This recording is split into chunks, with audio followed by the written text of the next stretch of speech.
Mga anak, magsitalima kayo sa inyong mga magulang sa Panginoon, sapagkat ito'y matuwid. Igalang mo ang iyong ama at ina, na siyang unang utos na may pangako, upang yumaon kang mabuti at ikaw ay mabuhay na malaon sa lupa. At kayong mga ama, huwag ninyong ipamungkahi sa galit ang inyong mga anak, kundi inyong turuan sila ayon sa saway at aral ng Panginoon. Mga alipin, magsitalima kayo sa mga yaong ayon sa laman ay inyong mga Panginoon, na may takot at panginginig sa katapatan ng inyong puso na gaya ng kay Kristo. Hindi ang paglilingkod sa paningin na gaya ng pagbibigay lugod sa mga tao, kundi bagkus gaya ng mga alipin ni Kristo na ginagawa mula sa puso ang kalooban ng Diyos. Maglingkod na may mabuting kalooban na gaya ng sa Panginoon at hindi sa mga tao. Yamang na pag-aalaman na anumang mabuting bagay na gawin ng bawat isa ay gayon din ang muling tatanggapin niya sa Panginoon, maging alipin o laya.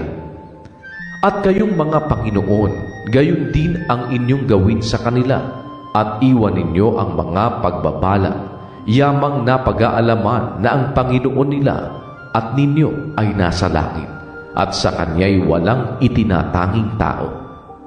Sa katapus-tapusay, magpakalakas kayo sa Panginoon at sa kapangyarihan ng Kanyang kalakasan.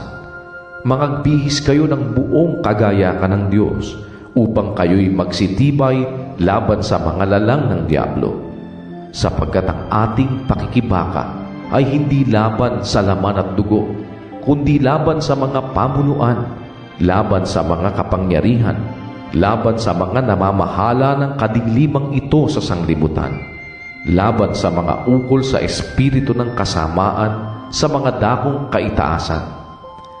Dahil dito, magsikuha kayo ng buong kagayakan ng Diyos upang kayo'y mga katagal sa araw na masama, at kung magawa ang lahat ay magsitibay. Magsitibay nga kayo na ang inyong mga baywang ay may bigkis na katotohanan na may sakbat na baluti ng katuwiran, at ang inyong mga paa ay may panyapak na paghahanda ng ebanghelyo ng kapayapaan.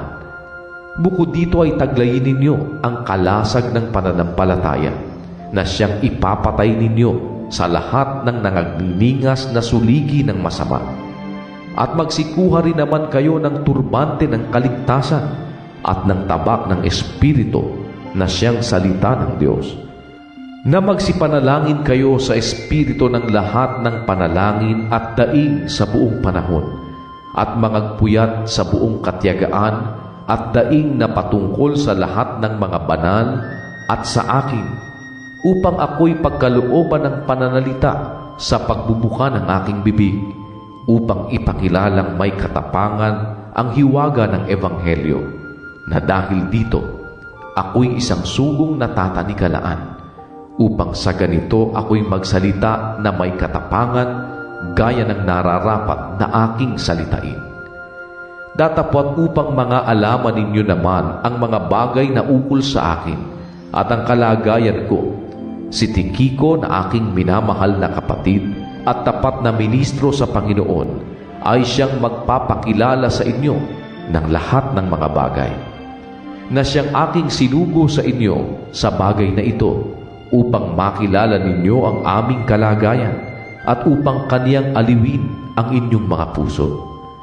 Kapayapaan nawa sa mga kapatid at pag-ibig na may pananampalataya mula sa Diyos Ama at sa Panginoong Hesukristo. Ang biyaya naway sumalahat ng mga nagsisiibig sa ating Panginoong Hesukristo ng pag-ibig na walang pagkasira. Siya nawa.